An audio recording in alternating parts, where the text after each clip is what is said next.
Hey guys, it's Reynad back with another update video for the Bazaar. Today we're going to go over one of the most important lessons we learned while making the game.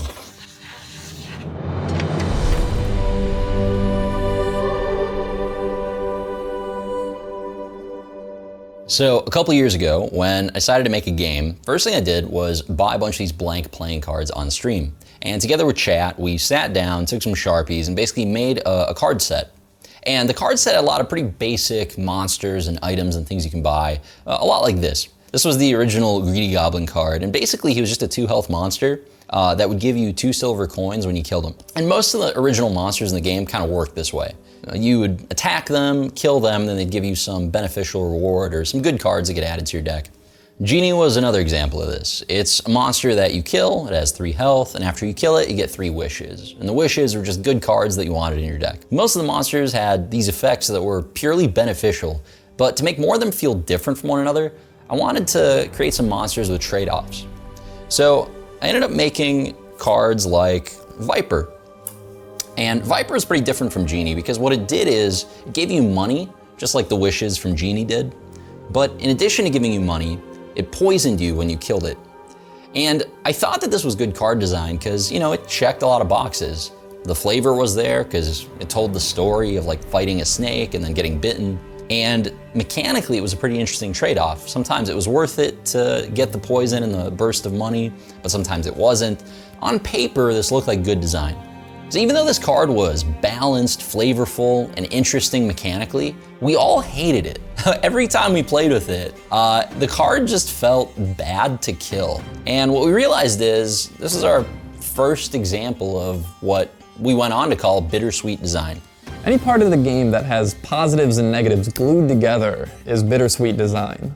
In all these cases, the positive outweighs the negative, so it's still a net positive for the player. Here's a simple, arbitrary example. We have one card which just gives a player 5 points.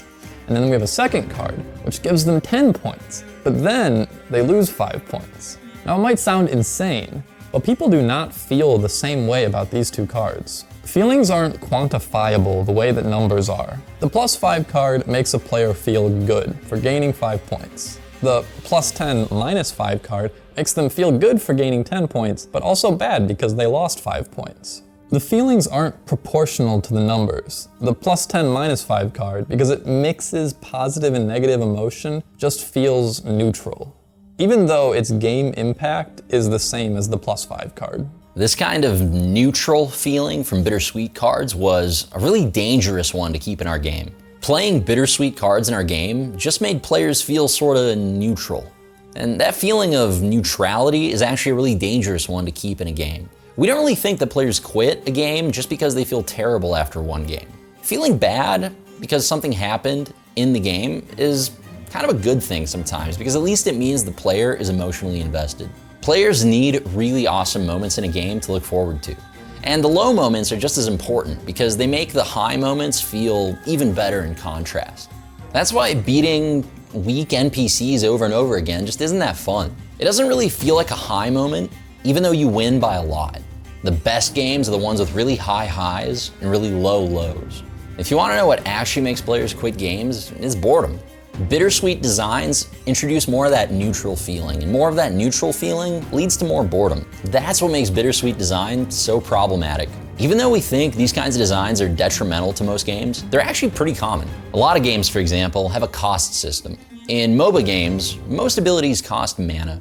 Most shooters have ammo costs, and even in a game like Minecraft, items have durability. Sometimes people don't even want to use their tools because they're afraid they're gonna break. And that kind of sucks. What's the point of having cool tools if you're discouraged from using them? Some games definitely rely on a cost system to even work, and not all cost systems are bittersweet. That being said, a lot of games are peppered with these bittersweet mechanics for pretty much no reason, and we feel like this is something that can be improved. Lots of amazing games have bittersweet mechanics, and sometimes they're downright unavoidable. And we think that the majority of the time, when a game includes bittersweet mechanics, it's ultimately less fun. Game designers shouldn't just prioritize mechanics that are interesting or thought-provoking. They need to only encourage mechanics that are fun. The ultimate goal is always raising the net fun of the game. One of the lessons I learned in esports casting is that the viewer will never remember the words you said. They only remember how you made them feel. And really, I think video games are pretty much the same thing. Players, if they think back on playing your game, all they're gonna remember are the emotions that they experienced. If they felt like every experience was bad and they only remember bad experiences, they're not gonna play the game again. But if every experience was neutral, they're also not gonna play again. So the real goal is to have a good mix of highs and lows. This whole game design lesson we learned about bittersweet design is still impacting our decisions in the Bazaar today. For example, in our first update video on this channel, we talked about how we changed the cards to being items that stay in play, and these items have durability numbers that keep lowering as you use them. Now in practice, this felt kinda bittersweet.